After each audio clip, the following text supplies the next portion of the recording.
Hello class 9. This is your chapter 2 of commerce. The name of chapter is elementary principles and practice of double entry system. पहले chapter में आप लोगों ने देखा था types of book keeping में, तो उनमें एक ये नाम आया था डबल एंट्री सिस्टम। वहाँ पर भी हमने बताया था कि ज़्यादातर यही यूज़ किया जाता है। ठीक है, तो अब हम लोग डबल एंट्री के विषय में जानते हैं कि ये क्या चीज़ है। सबसे पहले इसका बर्थ और ओरिजिन का है कि ये कब शुरू हुआ, ये कब से चल रहा है ये बता पाना बहुत मुश्किल काम है, लेकिन ये माना जाता है कि ल्यूकस पैसियोली ये थे। इनको माना जाता है कि ये इसके फादर थे। Father of book keeping is Lucas Pacioli. इन्होंने अपनी एक बुक लिखी थी दी कंप्यूटी सेट स्क्रिप्चरिस 1494 में। ठीक है, तो ये माना जाता है कब से दोहरा लेखा प्रणाली या डबल एंट्री सिस्टम शुरू हुआ, ये इटालियन थे। ठीक है, तो बर्थ के विषय में बस इतना ही मालूम है इसके कि ल्यूकस पैसियोली ने शुरू किया था। 1494 में इन्होंने एक किताब दी थी, पब्लिश कराई थी, दी कंप्यूटी सेट स्क्रिप्चरिस। वही पहली बुक मानी गई और वहीं से इसका चलन हुआ।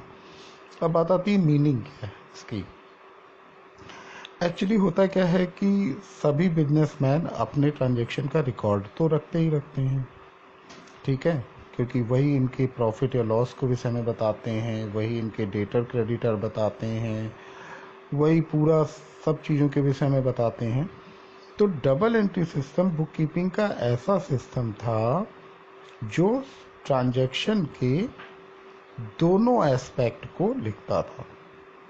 ठीक है, तो क्योंकि कोई ट्रांजैक्शन तब तक नहीं हो सकता जब तक दो पार्टी इन्वॉल्व ना हो। जैसे मान लो दुकानदार अगर किताब बेच रहा है तो कोई खरीदने वाला भी तो होना चाहिए, या कोई आदमी अगर किताब खरीदना चाहता है तो कोई बेचने वाला भी तो होना चाहिए। तो जब तक दो पार्टी इन्वॉल्व ना हो तब तक कोई ट्रांजैक्शन नहीं हो सकता है। ठीक है, तो वो ट्रांजैक्शन किसी भी तरीके का हो, चाहे कोई बेनिफिट मिल रहा हो या कोई गुड्स मिल रही हो, कुछ भी हो सकता है। उदाहरण के तौर पे मान लो हमें लखनऊ से दिल्ली जाना है। अब अगर हमें जाना है तो जाने के लिए कुछ होना भी चाहिए, ट्रेन भी होनी चाहिए। तो अगर जाने वाले लोग ना हो तो ट्रेन बेकार है, और अगर जाने वाले लोग हैं लेकिन ट्रेन नहीं है तो जाने वाले लोग जा नहीं पाएंगे या कोई दूसरा माध्यम देखेंगे। तो सर्विस हो या कोई गुड्स हो, हर तरीके के उसमें दो लोगों का होना, दो पार्टीज का होना कंपलसरी है। तो बुक कीपिंग एक इस तरीके का सिस्टम था जिस सिस्टम में दोनों पार्टीज को लेकर के हम लिखते हैं। अब दो पार्टीज में क्या क्या हो सकता है, एक गिवर हो सकता है, दूसरा रिसीवर हो सकता है, एक सेलर हो सकता है, दूसरा परचेजर हो सकता है, या एक डेटर हो सकता है, दूसरा क्रेडिटर हो सकता है। तो इस तरीके से दो पार्टीज का होना तो कंपलसरी है। दो पार्टी होने के हुए बिना कोई ट्रांजैक्शन नहीं हो सकता है।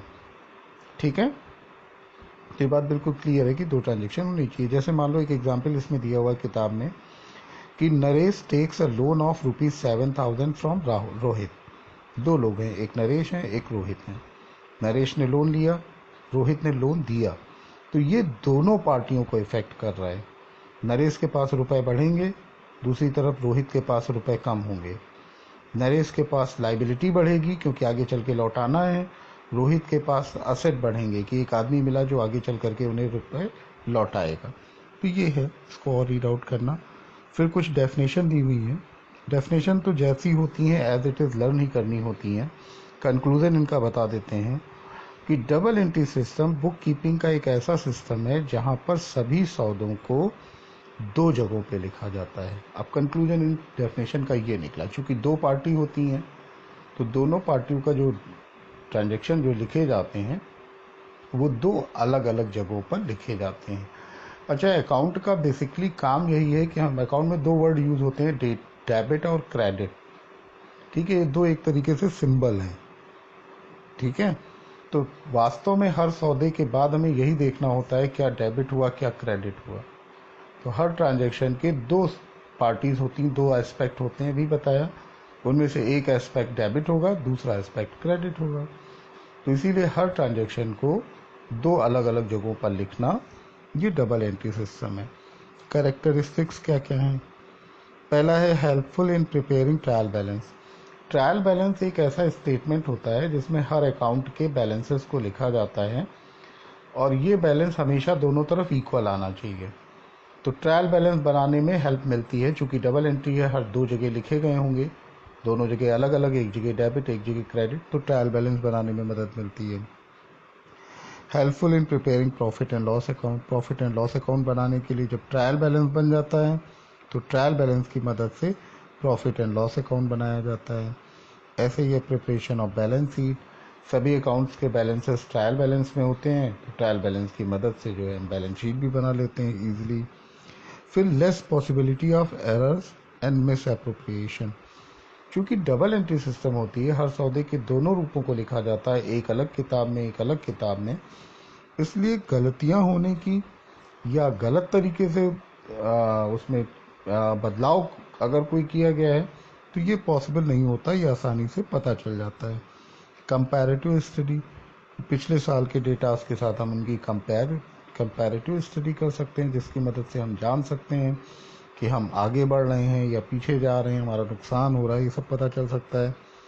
फुल पर्टिकुलर्स, सभी अकाउंट्स की सारी जानकारी लगभग उपलब्ध होती है, तो फुल पर्टिकुलर्स होते हैं, सब कुछ होता है, सारी जानकारी होती है सभी अकाउंट्स की। Profit and loss of the business is ascertain. इनकी मदद से जो है कि व्यवसाय में क्या लाभ हुआ, क्या हानि हुई, ये वास्तविक लाभ हानि इसका पता चलता है। Financial position of the business is known. Businessman जो होता है वो हमेशा जानना चाहता है कि उसकी फाइनेंशियल पोजीशन क्या है, तो डबल एंट्री सिस्टम की मदद से पर्सनल अकाउंट और रियल अकाउंट में जाकर के, ये दो टाइप होते हैं अकाउंट्स के, पर्सनल और रियल, इनकी मदद से वो असेट्स और लाइबिलिटीज दोनों चीज़ों को जान सकता है। अब प्रिंसिपल्स क्या हैं इनके डबल एंट्री सिस्टम के?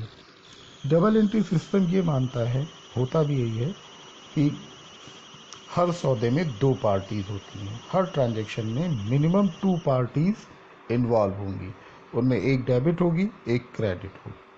तो इनका मेन जो प्रिंसिपल है वो यही है कि every debit of some amount creates corresponding credit और every small credit creates the corresponding debit for the same amount. कि जितना अगर कहीं डेबिट हुआ है उतना कहीं ना कहीं जरूर क्रेडिट हुआ होगा, या जितना क्रेडिट हुआ है सेम अमाउंट से कहीं ना कहीं डेबिट हो। दूसरा लिखा हुआ है giver and receiver. Her transaction में एक गिवर होता है एक रिसीवर होता है। तीसरा लिखा हुआ है एक्सचेंज ऑफ इक्वल अमाउंट।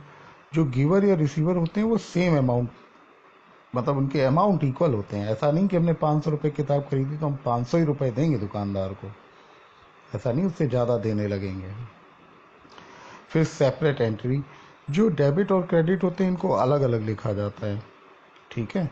और इसके अलावा एक और चीज़ है कि जो किताबें बनाई जाती हैं वो ओनर से सेपरेट रखी जाती हैं, मतलब बिजनेस अपने आप में एक अलग एंटिटी माना जाता है। बिजनेसमैन जो होता है जिसने पैसा लगाया, उससे ये मान लिया गया कि उसने एक बार पैसा लगा दिया, बस अब वो अलग हो गया, ठीक है।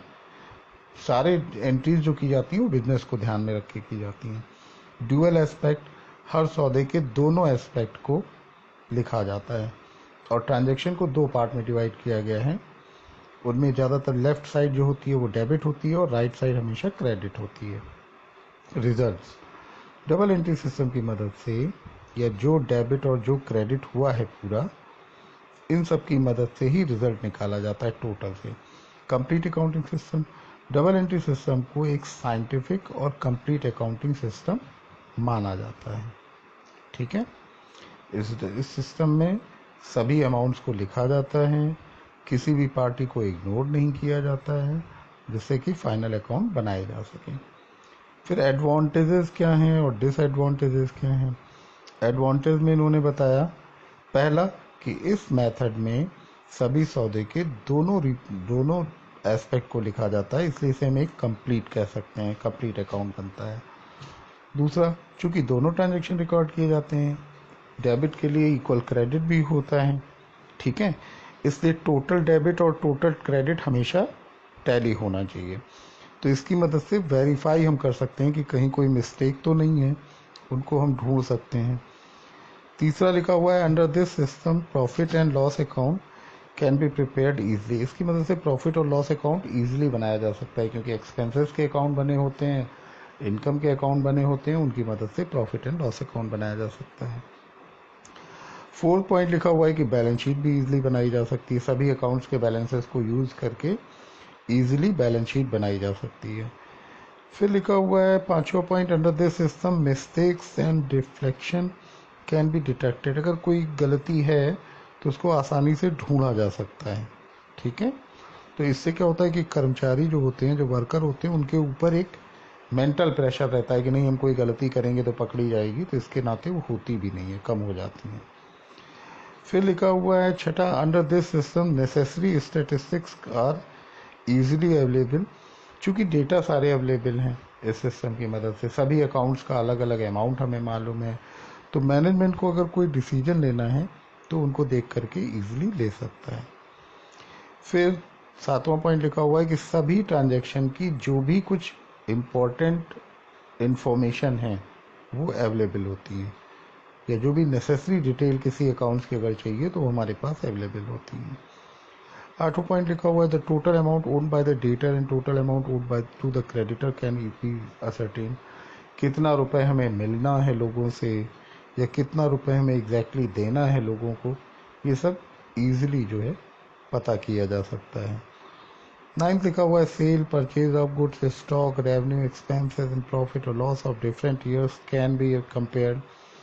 चूँकि सारे अकाउंट बने हुए हैं इसलिए हर अकाउंट में किस हेड में कितना खर्चा किस साल में हुआ, ये सारी जानकारी उपलब्ध होती है, इसलिए उनको तुरंत कंपेयर किया जा सकता है। फिर आगे लिखा हुआ है पॉइंट नंबर 10 कि द सक्सेस और failure of business can be measured easily. क्योंकि सारे अकाउंट बने हुए हैं, हम प्रॉफिट एंड लॉस अकाउंट भी इजीली बना ले रहे हैं, तो व्यवसाय हमारा सफल हो रहा है या लॉस में जा रहा है इजीली पता चल सकता है।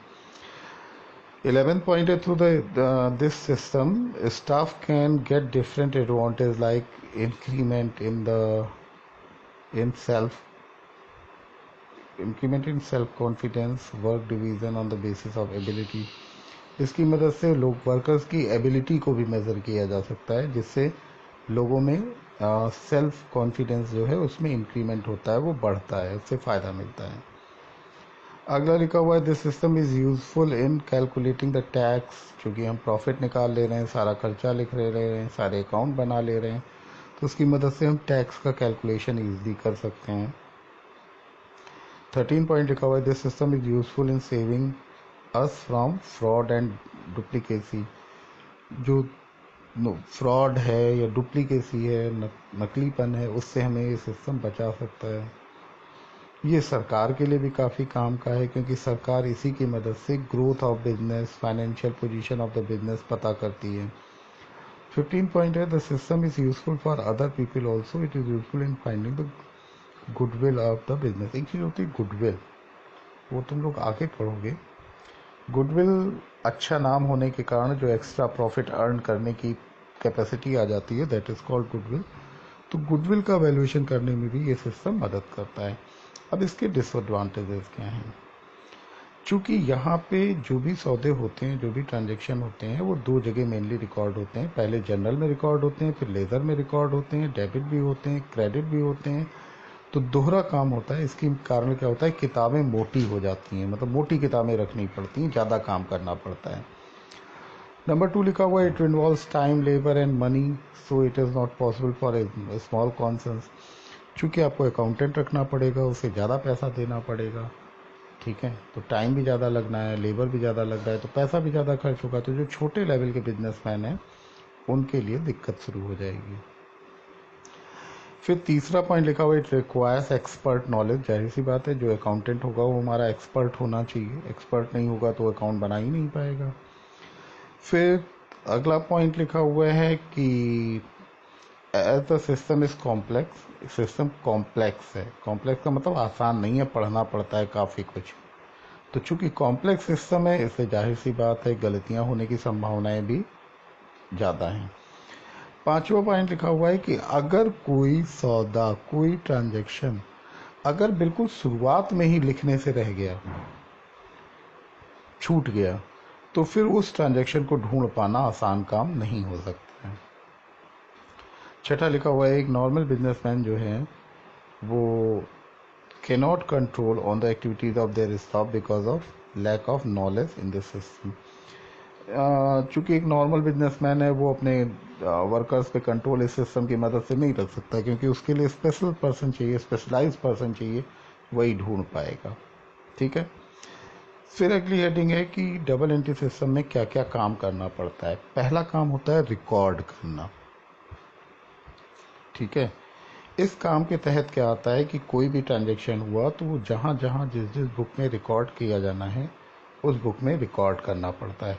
इन बुक्स को बुक्स ऑफ ओरिजिनल एंट्री कहते हैं। ठीक है। इसमें लिखने की चीज़ ये यही है कि चूंकि हर आदमी हर चीज़ याद नहीं रख सकता, इसलिए कोई भी सौदा हुआ तो उसको सबसे पहले प्राइमरी बुक्स में, जो शुरुआती बुक्स हैं, उनमें लिख लेना तुरंत का तुरंत। ये काम डेली का डेली किया जाता है। इसको रिकॉर्ड करने के लिए हमारे पास होता है जर्नल। जर्नल में लिखते हैं, या जर्नल की कुछ सब्सिडरीज बुक भी होती हैं, कुछ हेल्पिंग बुक होती हैं, उनमें लिखते हैं। या तो जर्नल में लिखेंगे या सब्सिडरीज बुक में लिखेंगे। दूसरा ना पॉइंट आता है क्लासिफिकेशन। जर्नल में लिखने के बाद फिर इनको क्लासीफाई किया जाता है, मतलब डिफरेंट डिफरेंट हेड में डिवाइड किया जाता है। जैसे मान लो परचेज किया हमने माल खरीदा, तो हम माल तो हर चौथे दिन खरीदते रहेंगे, पांचवें दिन खरीदते रहेंगे, तो जब खरीदेंगे तो जर्नल में लिख देंगे। अब जर्नल से माल की खरीद को निकाल करके परचेज अकाउंट में लिखना है, वहाँ पे पूरे साल के परचेज को खाली लिखा जाएगा। तो ये हो गया क्लासिफिकेशन करना। तो ये काम आता है जर्नल के बाद। जर्नल के बाद सेकेंड स्टेप है लेज़र। लेज़र में लिखने को पोस्टिंग कहते हैं, जर्नल में लिखने को एंट्री करना कहते हैं। ठीक है। तो इस पोस्टिंग को ही क्लासिफिकेशन कहते हैं, कि जर्नल से डिफरेंट डिफरेंट चीज़ों को निकाल करके लेके जाना, दूसरे लेजर्स में पोस्ट करना, इज कॉल्ड पोस्टिंग। ठीक है। अच्छा, ये बहुत इंपॉर्टेंट है जर्नल से लेज़र में लेके जाना, क्योंकि अगर कुछ हमें आगे पता करना है तो जब लेज़र में होगा तभी लेज़र से ही तो काम करेंगे। ठीक है। फिर लिखा हुआ है, आखिरी पॉइंट है फाइनल अकाउंट। जब लेज़र सारे बन जाते हैं तो उन लेज़र के बैलेंसेस को लेके हम जाते हैं ट्रायल बैलेंस में, जिससे कि हम चेक कर सकें कि हमने सारा काम सही किया है नहीं किया है।